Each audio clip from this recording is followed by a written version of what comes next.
Hey everyone, welcome back to the channel. CTET के अभ्यर्थियों का एक बार फिर से स्वागत है ईवीएस क्लास के अंदर सीटेट 2024 के लिए। और कंटेंट में अपना होने का बिल्कुल भी दावा नहीं करता हूं, जैसा कि मैं पहली वीडियो से कहता आ रहा हूं। और शुरू करते हैं आज की क्लास को। प्रीवियस वीडियो में हमने यहाँ तक कंप्लीट कर लिया था लगभग। हाँ, यहाँ तक हमने कंप्लीट कर लिया था पोचमपल्ली। हमने ये मुक्तापुर विलेज डिस्कस कर लिया था, साड़ियों के लिए फेमस है, ये बात यहाँ तक हुई थी। बाकी Kullu shawl, Madhubani painting, Assam silk, इसकी तो बात हो ही चुकी थी। ये आपको आइडिया चल ही रहा होगा। मधुबनी पेंटिंग भी हमने डिस्कस कर लिया है यहाँ पे। और आज जो है हम यहाँ से आगे बढ़ जाएंगे, शुरू करेंगे आज की क्लास को। ठीक है। Danger to animals.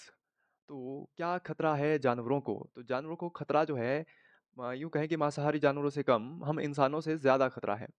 अब हिमाचल प्रदेश की अगर मैं बात करूँ, क्योंकि मैं हिमाचल प्रदेश का रहने वाला हूँ, तो कल परसों ही एक न्यूज़ छपी थी हिमाचल प्रदेश के डिस्ट्रिक्ट चंबा के अंदर कि कुछ लोग जो बाहरी राज्य के हैं हिमाचल के अंदर आए हैं, उन्होंने यहाँ के जो जानवर हैं, खासकर जो चंबा एरिया में पाए जाते हैं, ये चाहे हिम तेंदुआ हो गया या जो भी कस्तूरी मृग हो गए, सियार हो गए, उनकी चमड़ी, दांत और अन्य चीज़ें जो हैं, उनके बॉडी पार्ट मतलब छुपा के इलीगल तरीके से वो लेके जा रहे थे। इलीगल तो इलीगल ही है, किसी भी जानवर को आप मार रहे हो वो इलीगल है। ठीक है।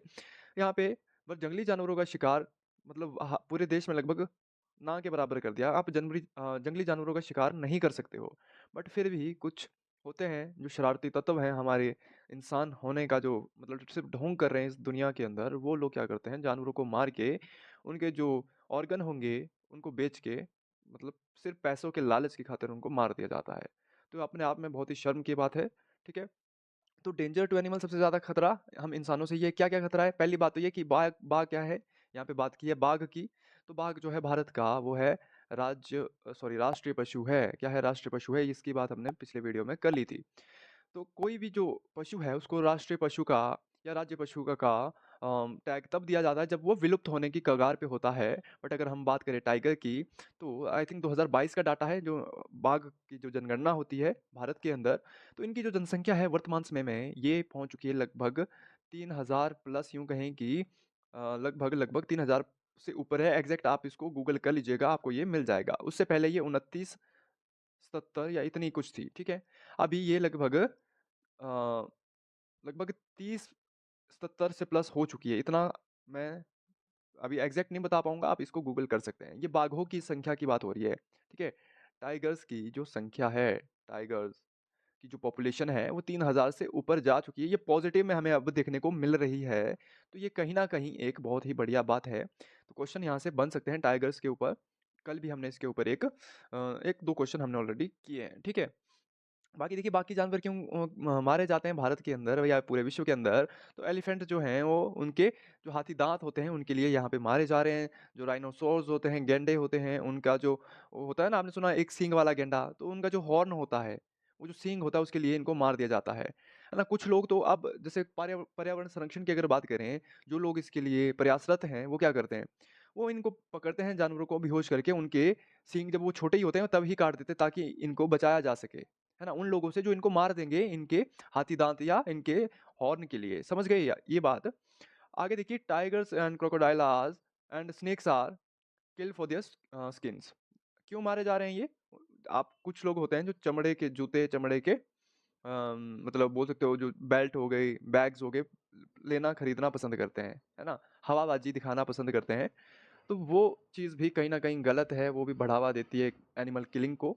तो आप देख लो, चुनाव आपने करना है, आप सभ्य पुरुष होने का या सभ्य मतलब एक इंसान होने का दावा करते हो या नहीं, ठीक है? Musk deers are killed just to make a little scent from its musk. अब मस्क डियर अगर कस्तूरी मृग की बात करें तो क्या होता है, उनसे एक खास तरह का जो उनका जो बोल सकते हो बॉडी से या जो बाल होते हैं इनके, वहाँ से खास तरह की एक स्मेल बनती है, सेंट बनता है, ठीक है? तो लोग उस स्मेल के लिए उनका शिकार कर देते हैं, जो कि कहीं न कहीं बहुत ही खतरनाक बात हो जाती है मस्क डियर के लिए, है ना? ये जो स्मेल होती है सेंट वाली, ये इनकी जान का दुश्मन बनी होती है, लोग मार देते हैं इनको। तो देखिए, आप उस मतलब स्मेल के लिए किसी जानवर का शिकार कर रहे हो, ये कितनी अच्छी बात है, चुनाव आप खुद कीजिए, ठीक है? Some forest area that are protected by our government. देखो, अब फॉरेस्ट की बात होती है तो आपको पता है कि फॉरेस्ट भी क्या है, जंगलों को काटना मना है, बैन है, सिंपल सी बात है। तो जानवरों को मारना बैन है, सिंपल सी बात है, ये आपको पता है ऑलरेडी, तो इसके ऊपर ज़्यादा बात नहीं करेंगे। Jim Corbett national park in Uttarakhand and Ghana in Bharatpur district Rajasthan, ये आपने ऑलरेडी सुना होगा। और याद रखने लायक यहाँ से एक और चीज़ है, अभी इसका जो नाम है जिम कॉर्बेट नेशनल पार्क का, इसका नाम कर दिया गया है रामगंगा नेशनल पार्क। ठीक है? रामगंगा नेशनल पार्क, क्योंकि यहाँ पे उत्तराखंड में एक नदी है रामगंगा, उसके ही अगल-बगल में ये नेशनल पार्क फैला हुआ है, इसीलिए इसका नाम रामगंगा नेशनल पार्क कर दिया गया है, तो ये आप चीज़ें देख लीजिएगा। और बोल रहा है कि इन एरियाज़ के अंदर कोई भी शिकार करना जो है वो पाप है, प्रतिबंधित है, इस चीज़ के ऊपर ये बात करता है। देखो शिकार आप चाहे जब प्रतिबंधित एरिया पे करें, चाहे प्रतिबंधित एरिया से बाहर करें, गलत तो गलत ही रहेगा हमेशा, हमेशा के लिए, है ना? इस चीज़ को आप कभी झुठला नहीं सकते हो। है ना? आपने पैसे के लिए या पैसे की खातिर, चंद पैसों की खातिर आप अगर किसी जानवर की बलि दे रहे हो, उसको मार रहे हो, तो ये कहीं न कहीं बहुत ही गलत बात है और आपके इंसान होने पे ये कहीं न कहीं सवाल खड़े करती है। तो सोच लीजिएगा जब भी आप किसी जानवर को मारने के लिए जाते हो, ठीक है? आगे है जो अगला चैप्टर है, टेस्टिंग टू डाइजेस्टिंग। तो इसकी बात कर लेते हैं, यहाँ से क्या-क्या क्वेश्चन पूछे गए हैं उस चैप्टर से, उनको इन्होंने रखा था, जो भी पीडीएफ है इसके अंदर, तो इनको डिस्कस कर लेते हैं, ठीक है? Our stomach temperature is about 30 degree Celsius. हमारा जो पेट है, तोंद होती है, इसका जो टेम्परेचर है वो 30 डिग्री सेल्सियस होता है, ठीक है? और the juice in our stomach is acidic, है ना? तो एसिडिक की बात हुई है, हमारे पेट के अंदर जो जूस होता है वो एसिडिक होता है। अगर HCl की बात करें, हमारे पेट के अंदर क्या पाया जाता है? HCl। HCl एक तरह का जो मतलब बोल सकते हो तेज़ाब ही है, जो कि आप पाचन शक्ति में आपका हेल्प कर देता है। पाचन प्रक्रिया में आपकी हेल्प कर देता है HCl, ठीक है? तो एसिडिक की बात हुई है, जब आप ट्रैवल वगैरह करते हो तो आपके मतलब जैसे बस वगैरह में हिली एरिया में आप जाते हो, तो जो एसिड होते हैं आपके पेट के अंदर, जब वो हिलते हैं, है ना? जब उनको शेक करते हैं ना, जैसे कैसे एक पेप्सी की बोतल को शेक करके उसका जो अंदर का जो मतलब वो होती है ना झाग जैसी बाहर आती है, वैसे ही आपको वॉमिट आती है इन एसिडिक नेचर होने की वजह से। आपके पेट का जो नेचर है वो एसिडिक है, इस वजह से आपको ट्रैवल टाइम पे उल्टियाँ होती हैं, वॉमिट होती है, ठीक है? देखिए मोस्ट राइस ग्रोज़ इन कालाहांडी डिस्ट्रिक्ट ओडिशा, इसकी बात हुई है, देख लेते हैं। मोस्ट राइस ग्रोज़ इन कालाहांडी डिस्ट्रिक्ट ओडिशा, सबसे ज़्यादा चावल भारत के अंदर ओडिशा राज्य के अंदर ही उगाए जाते हैं, बिल्कुल सही बात है। कालाहांडी डिस्ट्रिक्ट की बात हुई है, अगर ओडिशा के अंदर पूछ लिया जाए तो कालाहांडी डिस्ट्रिक्ट। बट इसके बावजूद भी वहाँ पे क्या देखने को मिलता है कि सबसे ज़्यादा भुखमरी जैसी हालत, लोगों को पर्याप्त 2 टाइम का भोजन या 3 टाइम का भोजन नहीं मिल पा रहा है। ये सबसे बड़ा चिंता का विषय है वहाँ पे, ठीक है? और सबसे ज़्यादा चावल भी वहीं पे हो रहा है, तो सोचने वाली बात है। वो सारा एक्सपोर्ट कर देते हैं अदर स्टेट्स को, भारत के जितने भी स्टेट हैं, ठीक है? Rice is even sent to other state, यहाँ से बोल दिया गया है कि यहाँ से जितना भी चावल पैदा होता है, उसको दूसरे राज्यों में भेज दिया जाता है। Despite that much production of rice, there are many poor people in Kalahandi. ठीक है? अब देखो इसके बावजूद भी यहाँ पे बोल रहा है कि इतने चावल पैदा होने के बावजूद भी यहाँ पे बहुत ज़्यादा गरीब लोग रहते हैं जिनको कि खाना भी नसीब नहीं होता है, इसकी बात ये कर रहा है, ठीक है? Muslin cloth is used to stain something. देखो आपने घरों में पुराने समय पे भी देखा होगा, एक जालीदार कपड़ा लेके क्या करते हैं उसमें उसको छन्नी का काम लिया जाता है। जैसे दूध को छानने हमने तो देखा है हमारे घरों पे होता था, होता है आज आज के टाइम पे तो ख़ैर छन्नी आ जाती है, स्टील की छन्नी, ये छन्नी, वो छन्नी, ठीक है? पुराने टाइम पे कपड़ा लेते थे लोग, उसको रखेंगे और छान के उसका जो पानी होगा या दूध होगा या चाय कुछ भी है, उस हिसाब से वो छान लेते थे, ठीक है? जैसे जलेबी बनती हुई अगर आपने देखी है ना? भारत की राष्ट्रीय मिठाई है जलेबी। जब उसको बनाया जाता है तो उसमें भी एक ख़ास प्रकार का कपड़ा लिया जाता है, जिससे कि वो बैटर जो उन्होंने बनाया होता है वो उस कपड़े के थ्रू पास हो सके, है ना? तो आपने देखा ही होगा, जहाँ तक मैं क्या कहना चाह रहा हूँ, आप वो चीज़ समझ चुके होंगे भली-भाँति, ठीक है? Atreyapuram town is in Andhra Pradesh. Atreyapuram town की बात हुई है, तो आंध्र प्रदेश से बहुत सारे क्वेश्चन बने हैं। हमने कल पोचमपल्ली को भी डिस्कस किया था। पोचमपल्ली, तो ये कहाँ पे है? ये पोचमपल्ली अब तेलंगाना में है, याद रखिएगा आंध्र प्रदेश इसका आंसर नहीं होगा, ठीक है? कई एक जगह पे आपको आंध्र प्रदेश देखने को मिलता है बट एग्ज़ैक्ट जो राइट आंसर है इसका वो है तेलंगाना, तेलंगाना, ठीक है? नोट कर लीजिएगा। और अत्रेयापुरम की बात होगी तो ये आंध्र प्रदेश के अंदर है, नोट कर लीजिएगा। आगे है glass jars Glass jars and bottles are dried well in the sun before filling them with pickles so that no moisture is left in them. अब कोई मान लो आप घर पे अचार बना रहे हो, तो सबसे पहले तो आप डब्बे जो होंगे ना घर पे या कोई भी जार जो पड़ा होगा उसको चेक करेंगे कि इसके अंदर कोई फंगस वगैरह तो नहीं है, अगर है तो उसको क्या करेंगे, क्लीन करोगे, धोओगे पानी से। जब पानी से धो लिया, फिर क्या करेंगे, उसके अंदर पानी ना रह जाए ये आपको सुनिश्चित करना होता है। अगर पानी रह गया, बात कर रहा है ना मॉइस्चर की, अगर मॉइस्चर रह गया तो वो अचार जो होता है वो खराब होना शुरू हो जाएगा, उसमें फंगस वगैरह जमना शुरू हो जाएगी थोड़े ही दिनों के अंदर। अगर अचार को लंबे समय तक चलाना है, साल, डेढ़ साल, 2 साल चलाना है, तो क्या करते हैं उसके लिए? उसके लिए उसको अच्छी तरह सुखाएँगे, बढ़िया से बिल्कुल सनलाइट में रखेंगे, सुखाएँगे, फिर उसके बाद उसके अंदर अचार वाला जो सामग्री होगी उसको डाला जाएगा, ठीक है? और उसको फिर सनलाइट में पकाया जाएगा, जो भी अचार होगा, आपने देखा होगा, बनाया होगा, नहीं तो हम घर पे बनाते हैं, ये चीज़ तो हमें भली-भाँति पता होनी चाहिए और यहाँ से क्वेश्चन ये पूछा जाता है, ठीक है? जो घरेलू चीज़ें होती हैं ना, घरों पे जो हम ज़्यादातर घरेलू नुस्खे जो होते हैं, है ना? चीज़ों को प्रिज़र्व करने के, वो हम यहाँ पे ईवीएस के सीटेट के पेपर के अंदर देखने को मिल जाते हैं, पूछे जाते हैं, ठीक है? और अगर हम बात करें इसकी, इस चार्ट को हमने क्या करना है, इसको हमने मैच करना है, तो करिए, मैच करिए। क्या करेंगे, मिल्क को क्या कर देंगे, प्रिज़र्व करने के लिए, इसकी अवधि बढ़ाने के लिए हम इसको क्या करेंगे, बॉयल करेंगे, ठीक है? बॉयल करेंगे। कुक्ड राइस को पहले पुट इन अ बॉल, अब जो चावल होते हैं उसको एक बर्तन में खाली करेंगे और उसको क्या करेंगे, एक मतलब हवा में रख देंगे, या क्या करेंगे, एक पानी के अंदर एक उस बॉल को रख देंगे, ठीक है? बस वो डूबे ना, ये आपको सुनिश्चित करना होता है। ग्रीन कोरिएंडर की अगर बात करें, धनिये की अगर बात करें, तो आपको वो रैप्ड इन डैम्प क्लॉथ, एक भीगे हुए कपड़े के, गीला कपड़ा लो, पहले इसको धो और उसके अंदर रैप कर दो, ठीक है? ताकि वो जो है मतलब थोड़ा फ्रेश लगे, है ना? उसकी जो फ्रेशनेस है वो कम ना हो, ठीक है? अगर ऑनियन और गार्लिक की बात करें तो इसका क्या हो जाएगा, keep it in a dry open place, simple सी बात है, इसको यहाँ पे मैच कर देंगे, बात खत्म, आगे बढ़ें। और यहाँ से ये क्वेश्चन आया हुआ है, ईवीएस के अंदर, नोट कर लीजिएगा, ठीक है? चलिए आगे देखिए, बाकी ये कुछ एक अगर बात करें, ये देखो नमक को कैसे प्रिज़र्व किया जाता है, नमक कैसे बनाया जाता है, तो ये क्यारियाँ जैसी बना दी गई हैं, समुद्र का पानी यहाँ पे आएगा, इसमें इन पत्थरों के बीच में पानी जब भरेगा, पानी मिट्टी में नीचे धँस जाएगा, बह जाएगा और जो नमक होगा, वो नमक की परत यहाँ पे जमना शुरू हो जाएगी, आपका नमक यहाँ पे बन जाएगा। फिर जब नमक की परत जम जाएगी तो उसको बाहर निकाला जाएगा ताकि दूसरा जो फिर से पानी यहाँ पे आए, दोबारा से वो जमे वगैरह, सेम प्रोसेस वो स्टार्ट हो, ठीक है? तो नमक इस तरह से बनेगा, यहाँ से पानी आएगा, इसमें भर जाएगा, नीचे बहेगा और मिट्टी के अंदर चला जाएगा पानी, ऊपर नमक बच जाएगा, नमक को बाहर निकाल लिया जाएगा ताकि दोबारा से पानी आए, भर जाए। सिंपल सी बात है। चलो आगे देखो, ये पूरी मूवी की तरह हो गया। चलिए आगे देखिए। बाकी देखो चीज़ें छानने के लिए आटा कैसे छाना जाता है घर पे पता ही है, रेत, कंकड़, बालू कैसे छानते हैं। अब नहीं पता तो देख लो, एक जाली ली हुई है काफ़ी बड़ी और उसमें से रेत और जो बजरी है उसको अलग किया जा रहा है। यहाँ पे आप देख पा रहे हो, ठीक है? और ये जो छज्जा होता है घर पे देखा ही होगा, हमने तो देखा है, हमारे घर पे अभी भी है, इसका यूज़ होता है।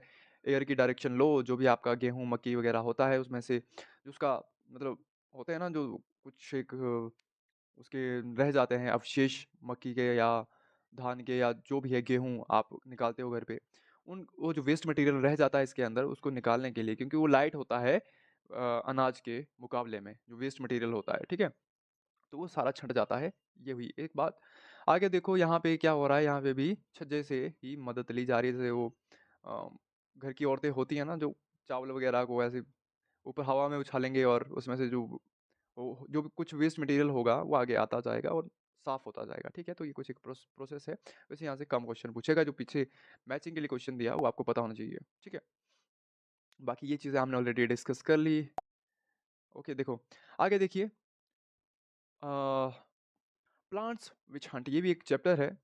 देखो, there is are some plants which trap and eat frogs, insects and even mice. The pitcher plant, इनको पीचर प्लांट बोलते हैं, यहाँ पे नोट कर लीजिएगा, इनको क्या बोला जाता है, जो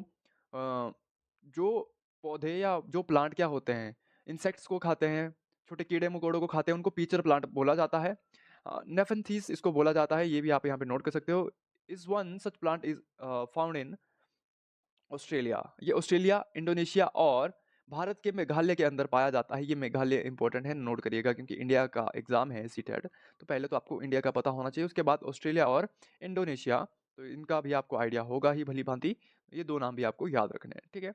बाकी ये इसको पीचर प्लांट बोला जाता है या नेफेंथीस बोला जाता है, यहाँ पे आप ये चीज़ें याद रख सकते हो। ये हंट करता है छोटे इंसेक्ट्स को, छोटे कीड़े मकोड़ों को, है ना? बाकी आपने देखा ही होगा।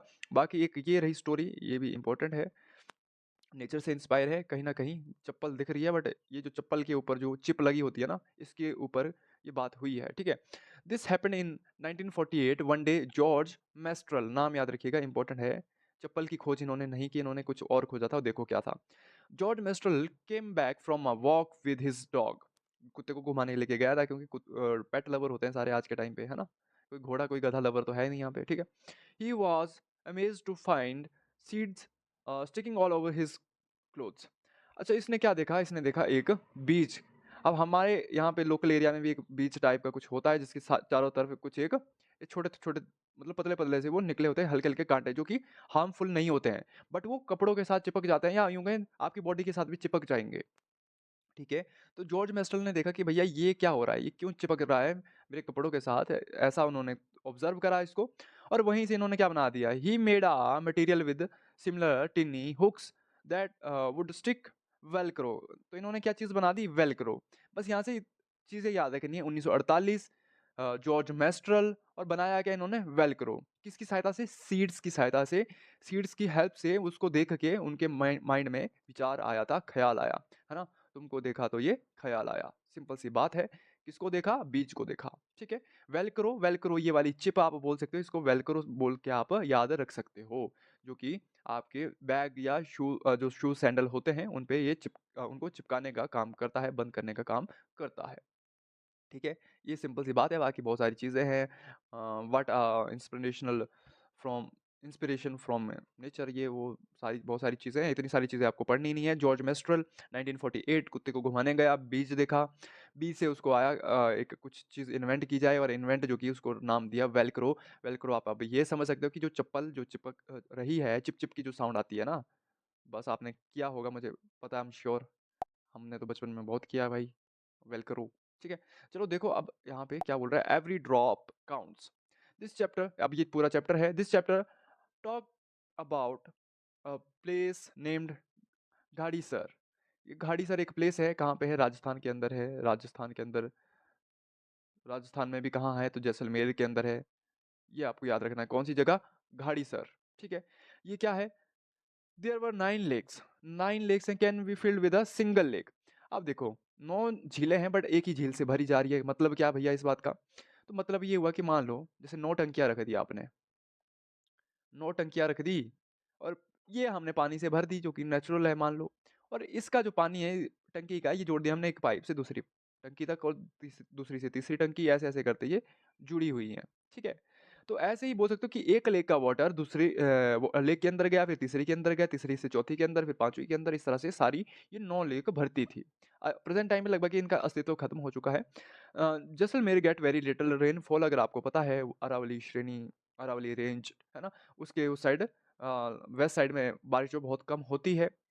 अरावली की सहायता से जो बादल है वो नॉर्दर्न हिल्स की तरफ आ जाते हैं। आपने पढ़ा होगा ज्योग्राफी वगैरह में आपका अगर आपका इंटरेस्ट रहा है, तो राजस्थान में आपको पता है कि बारिश होती है बिल्कुल लेस क्योंकि वहाँ पे है डेज़र्ट। तो ये तो आपको बेसिक्स आइडिया होगा ही, कॉमन सेंस इतनी होगी ही, ठीक है?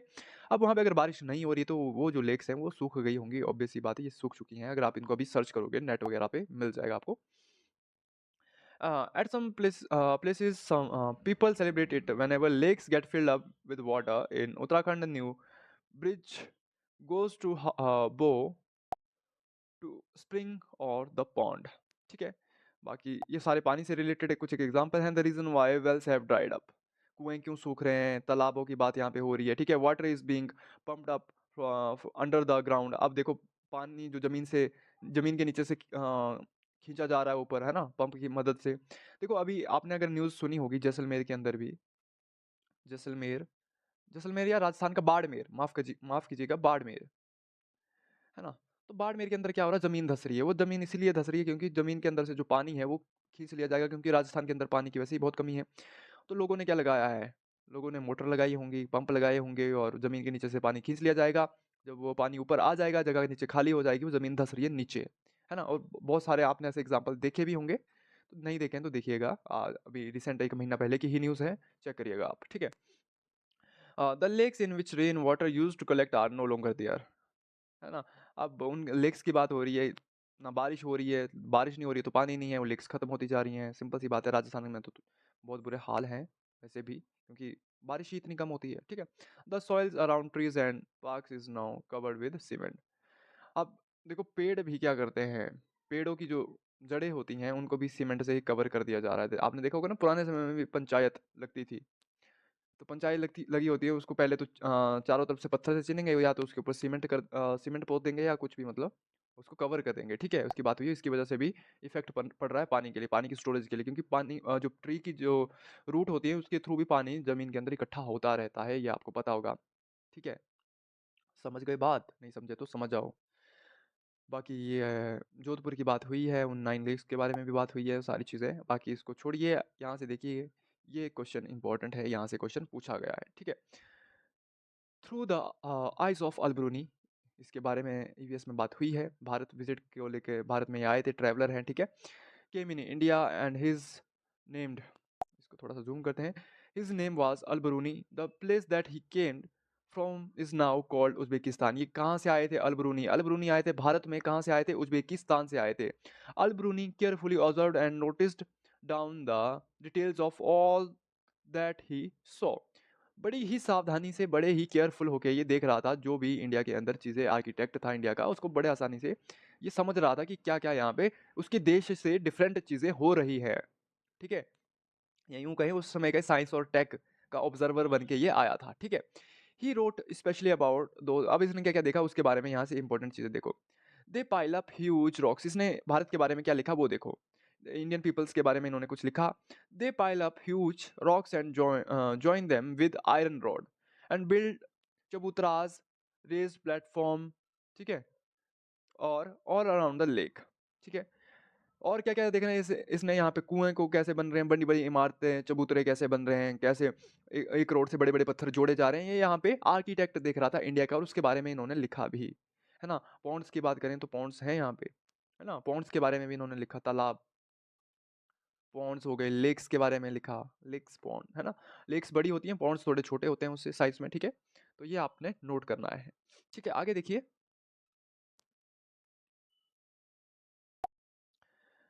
अलबरूनी के बारे में आपको याद रखना है कि उज़्बेकिस्तान का था, भारत में आया, भारत का आर्किटेक्ट देखा, उसके बारे में उन्होंने लिखा भी है, बहुत सारी चीज़ें लिखी, और मतलब इंस्पायर किया अपने देश के लोगों को कि आपको भारत के लोगों से कुछ सीखना चाहिए, एक्सेट्रा, एक्सेट्रा, एक्सेट्रा, ठीक है। एक्सपेरिमेंट्स विद वाटर, क्या-क्या एक्सपेरिमेंट्स कर सकते हो? All oceans and seas have salty water, अच्छा जी, बिल्कुल सही बात है, हमें पता ही नहीं था ये तो, ठीक है। हाँ, तो सभी को तो पता ही होगा ना ये, बट आपको बच्चों को बतानी होती हैं ये चीज़ें। वैसे सीटेट में तो ये सब कम ही पूछेगा। हाँ, ये पूछ सकता है, the saltiest water can be found in the Dead Sea. सबसे ज़्यादा जो खारा पानी है वो कहाँ पे मिलेगा? डेड सी, और डेड सी आपको आई थिंक तुर्की के अंदर देखने को मिल जाएगा, उसी रीजन में आप सर्च करेंगे तो आपको मिल जाएगा। अराउंड 300 ग्राम्स, 300 ग्राम्स क्या है? सॉल्ट होता है 1 लीटर वाटर के अंदर। अच्छा, उस लेक का जो पानी है ना, अगर मान लो आपने 1 लीटर पानी वहाँ से बाहर निकाला, तो आपको उसमें 300 ग्राम क्या है? नमक देखने को मिल जाएगा। No one can be drawn in the Dead Sea because that much salt, या यूँ कहें डेंसिटी उसकी ज़्यादा है, तो उसके अंदर कोई भी नहीं डूबता है, सारे ही फ्लोट कर जाते हैं उसके अंदर, है ना? चाहे तैरना आए या ना आए, साँस रोको या मत रोको, कुछ भी करते रहो, आप उसके अंदर डूबोगे नहीं। ये बात करता है कौन? डेड सी, कि आओ हम तुमको तैरना सिखा देंगे। और एक और इम्पोर्टेंट चीज़, वेरी, वेरी इम्पोर्टेंट, यहाँ पे है डांडी मार्च। डांडी मार्च की अगर बात करें तो महात्मा गांधी ने कब से कब तक किया था? सविनय अवज्ञा आंदोलन के दौरान हुआ था। 12 मार्च 1930 से 6 अप्रैल 1930 तक लगभग ये हुआ, ठीक है? और बात करें 24 दिन, लगभग 24 दिन ये चला। ख़ास बात और क्या थी? इसमें लगभग महात्मा गांधी जी एक थे और उनके साथ 78 उनके अनुयायी थे, 1 प्लस 78 आप बोल सकते हो। एक महात्मा गांधी और 78 उनके साथ अन्य उनके सहयोगी, या यूँ कहें अनुयायी, उनको मानने वाले थे। इस मार्च के अंदर उन्होंने भी हिस्सा लिया, ठीक है? 78 लोगों ने, ठीक है? हुआ दांडी से शुरू हुआ था, और सॉरी, अहमदाबाद से शुरू हुआ था और दांडी पे खत्म हुआ था। अहमदाबाद से शुरू हुआ था, दांडी पे जाके खत्म हुआ था। लगभग 388 किलोमीटर, 388 किलोमीटर का ये सफ़र था अहमदाबाद से दांडी तक का, और साथ में ही ये 241 मील, अगर इसको मील में पूछ लिया जाए तो 241 मील टोटल था ये, है ना? अगर इसको कन्वर्ट करोगे तो, ठीक है? बाकी इसके बारे में इंपॉर्टेंट चीज़ें यही थी दांडी मार्च के बारे में। था क्या ये? नमक कानून था, है ना? नमक की बात चली हुई है बड़ी देर से, तो समझ लेते हैं ये नमक कानून को तोड़ने के लिए, है ना? टैक्सेस वगैरह जो लगा दिए थे ब्रिटिशर्स ने इंडियंस के ऊपर, तो महात्मा गांधी ने इसके विरोध में उन्होंने जाके डांडी पे नमक को बनाया था, या यहाँ पे आप देख पा रहे होंगे नमक को बनाया जा रहा है। और नमक बनाने की विधि तो हमने आपको पीछे बताई भी है। वो आए होगा क्या, समुद्र का पानी आएगा जमीन पर और आपने क्यारियां बना के रखी होंगी, उसमें जाएगा वो पानी और पानी तो नीचे बह जाएगा मिट्टी के अंदर, ऊपर बच जाएगा नमक। ठीक है, सिंपल सा प्रोसेस है। तो महात्मा गांधी ने भी जाके नमक बनाया था, है ना? टाटा नमक, देश का नमक, वही बात। ठीक है। This incident look place in, इसको थोड़ा सा जूम करते हैं, place in 1930 1930 before India became independent. ठीक है। For many years the British had made a law that did not allow people to make salt, है ना? वही बात हो रही है, सारी चीज़ें तो देखो इतना कुछ याद नहीं रखना है। सिंपल सी बात है जो मैंने आपको डिटेल्स दे दी कि गांधी जी इसके प्रमुख नेता थे दांडी मार्च के। 12 मार्च से 6 अप्रैल तक ये चला था। ये आपको इंपॉर्टेंट है, यहाँ पे याद रखना है। कहाँ से? अहमदाबाद से सुबह 6:30 बजे के आसपास इन्होंने अपनी जर्नी स्टार्ट करी 12 मार्च को, और ये 6 अप्रैल को दांडी पे पहुंच गए, दांडी के तट पे पहुंच गए, वहां पे इन्होंने जाके नमक बनाया। सिंपल सी बात है। एक महात्मा गांधी थे और प्लस साथ में इनके 78 इनके सहयोगी थे, अनुयायी थे, इनको मानने वाले थे। ठीक है। ये कुल जानकारी आप याद रख सकते हो, टोटल 79 हो जाएगा। बस ये था दांडी मार्च आपका। नमक कानून को इन्होंने तोड़ा था, सिंपल सी रहती है बात। हाँ, ये रहा, देखो मैप पे देख पा रहे होंगे अहमदाबाद से दांडी। दूरी अगर पूछ ली जाए, दूरी कितनी हमने अभी बताया था, 390 सॉरी 388 किलोमीटर, 98 नहीं, 388 किलोमीटर या 241 मील। ठीक है। बाकी ये आपको याद रखना है। और गुजरात की बात हुई है, ये है आपका गुजरात, सबसे लंबी कोस्ट लाइन इसी की है, क्वेश्चन पूछा जाता है, याद रखिएगा। कोस्ट लाइन माने समुद्री रेखा जो है, समुद्री बाउंड्री जो है। ठीक है। बाकी अगर बात करें भारत के जो ओशंस है, वो 3 ओशंस है, बे ऑफ बंगाल, अरेबियन सी और इंडियन ओशन। कहाँ पे मीटिंग पॉइंट क्या है इनका? कन्याकुमारी। कन्याकुमारी। ये तीनों ओशन कहाँ पे मिलते हैं? कन्याकुमारी पे जाके मिलते हैं। बेसिक नॉलेज आपको मैप का होना चाहिए। अच्छी बात नहीं है अगर आपको इंडिया का नॉलेज नहीं है, खासकर जियोग्राफिकल मैप या पॉलिटिकल मैप का। ठीक है, पता होना चाहिए। चलिए आगे बढ़ते हैं, हमें आगे जाना है भैया। अब देखो थोड़ी सी प्रोसेस स्किल्स आ गई ईवीएस के अंदर, तो ये आपको पता होनी चाहिए। छाप लीजिएगा इनको अपने नोट्स वगैरह में। By using these skills student can gather information, test their ideas and construct scientific explanation of the world. ठीक है, क्या क्या है आगे नोट कर लीजिएगा। प्रोसेस स्किल्स इन ईवीएस, तो ये 6 स्किल्स है, इनको नोट कर लीजिएगा। इंपॉर्टेंट है। इन्फरिंग का मतलब है निष्कर्ष निकालना, टू मेक कंक्लूजन। ये आप नोट कर लीजिएगा इन्फरिंग को अच्छे से। बाकी तो आपको ऑब्जर्विंग का पता ही होगा। क्लासिफिकेशन का मतलब है वर्गीकरण करना, है ना? वर्गीकरण माने डिफरेंशिएट करना, चीज़ों को डिफरेंशिएट करना कि ये त्रिभुजाकार है, ये सर्कल है, सिंपल सी बात है ना? मेजरिंग का मतलब है मापन करना, नाप तोल, है ना? मेजर करना। ठीक है। कम्युनिकेटिंग मतलब बातचीत। इन्फरिंग का मतलब है कंक्लूजन निकालना, ये इंपॉर्टेंट है, नोट कर लीजिएगा। बाकी प्रिडिक्टिंग इसके बारे में आपको पता होगा ही। बाकी चलिए आज की वीडियो में इतना ही रखते हैं। बाकी बचा आपका ईवीएस का जो भी पेडागोजी का सेक्शन है, उसको हम नेक्स्ट वीडियो के अंदर यहाँ पे देख लेंगे। ठीक है। तो प्रोसेस स्किल्स आपकी कितनी होती हैं? 6 होती हैं। Number 1 observing, number 2 classifying. Observing का मतलब अवलोकन करना, है ना? जैसे एक होते हैं ना, अ, अपने पड़ोसी के घर में ताक झाँक करना, तो आप क्या कर रहे हो? वो ऑब्जर्व कर रहे होते हो। क्लासिफाई तो अभी बता दिया कि डिफरेंशिएट करना चीज़ों को। मेजरिंग माने मापन करना। कम्युनिकेटिंग मतलब बातचीत करना, है ना? जैसे आपने अपने गर्लफ्रेंड बॉयफ्रेंड के साथ कम्युनिकेट किया ही होगा। ठीक है, सबसे बेसिक सी चीज़। इन्फरिंग, इन्फरिंग की अगर बात करें तो ये कंक्लूजन की बात हुई है। निष्कर्ष माने कंक्लूजन निकालना, रिजल्ट की अगर हम बात करें सीधा-सीधा। ठीक है। प्रिडिक्टिंग, तो प्रिडिक्टिंग का मतलब होता है प्रिडिक्ट करना, कोई चीज़ अनुमान लगाना। ये 6 प्रोसेस स्किल हैं ईवीएस के अंदर, क्वेश्चन पूछा जाता है, नोट कर लीजिएगा, इंपॉर्टेंट है। ठीक है। और खासकर इन्फरिंग यहाँ पे इंपॉर्टेंट है, नोट करिएगा। बाकी चलिए मिलेंगे कल की वीडियो के अंदर, और जो भी बचा हुआ है इस टॉपिक का, आई थिंक 30-35 पेजेस का और बचा है, उसको नेक्स्ट वीडियो के अंदर कंप्लीट कर देंगे। तब तक के लिए टेक केयर, बाय बाय, ध्यान रखिए अपना।